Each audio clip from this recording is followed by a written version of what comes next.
ஆன்மீக அன்பர்களுக்கு வணக்கம். பெரும்பகுதி நிறைய பேர் கேட்பது ஏழரைச்சனி, அஷ்டமச்சனி, கண்டகச்சனி, அர்த்தாஷ்டமச்சனி. இந்த சனியால் உள்ள விளைவுகளுக்கு இதெல்லாம் கஷ்டப்படுத்துகிற இடங்கள் தான். 3, 6, 11 தவிர மற்ற இடம் பூரா சனிக்கு நல்ல இடம் இல்லை. அவர் பார்வைகளும் ரொம்ப கெட்ட பார்வையாக பண்ணிவிடும். இப்போ இதுக்கு பரிகாரம் தான் என்ன அப்படின்னா, நிறைய ஜோதிடர்கள் அந்த கோயிலுக்கு போ, இந்த கோயிலுக்கு போ, அதை செய், இதை செய். இதுக்கு ஒரே பரிகாரம் விநாயகர் தான். அவர் தான் சனி பிடிக்காத ஆள். அப்போ அவர் என்ன சொன்னார்? என்று போய் நாளை வா. அவ்வளோதான். நாமும் அதைத்தான் சொல்லணும்.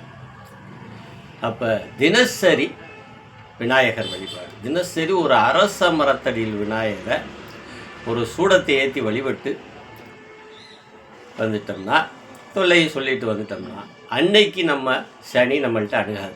அப்போ என்ன பிரச்சனை தீந்துடும். அப்போ நாம் என்ன பண்ணுறோம்? நுணுக்கமாக இது கெட்ட காலம் இருக்கிற வரைக்கும் அதே விநாயகருக்கு சூடத்தை ஏற்றிக்கிட்டே வர்றோம். அப்போ இது கோர்ட்டில் வாய்தா போடுற மாதிரி. அப்போ தடுத்துக்கிட்டே வரோம். அவரால் கடைசி காலம் வரைக்கும் நம்மளை அணுக முடியாத நிலை வந்துடும்.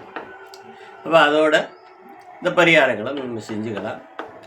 இன்னொரு பரிகாரம், அடிக்கடி சனீஸ்வரன் கோவிலுக்கு போய் அப்பா விட்டுருப்பா, நிம்மதியாக இருக்கிறேன்னா 100க்கு 100 சரியான வாழ்வியல் பரிகாரம். இந்த பரிகாரத்தில் தோற்றதே இல்லை. எங்கள் ஐயாவும் இதைத்தான் சொல்லி விடுவார்.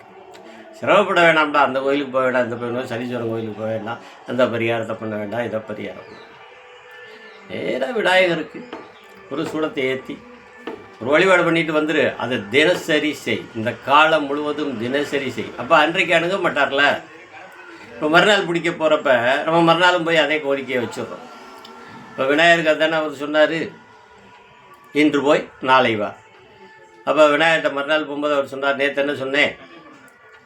இன்று போய் நாளை வான்னு சொன்னாங்க. அப்போ ஏன் இன்றைக்கி வந்திருக்கா? அப்போ அதே கோரிக்கையை தான் நாம் வைக்கிறோம். சனி பிரச்சனையில் உள்ளவர்கள், இந்த மாதிரி முக்கியமான ராசிக்காரர்களுக்கு ஜோதிடர்கள் நிறைய விளக்கங்கள் சொல்கிறார்கள். அவர்கள் 100க்கு 100 இந்த ஒரு பரிகாரம் மட்டும் செய்யுங்கள். எங்கும் போக வேண்டாம், இந்த கோயிலுக்கும் போக வேண்டாம், எங்கும் நிவாரணம் தேட வேண்டாம்.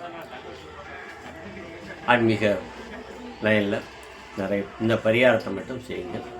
நன்றி. வேறு எதுவும் வேணால் என்னை தொடர்பு கொள்ளுங்கள். 890 38 28 690. ரங்கன் சுவாமிகள் அருள்மிகு விட்டுடையா காளியம்மன் திருக்கோயில் கட்டியவரும் அந்த கோயில் பூசாரியுமான நான்.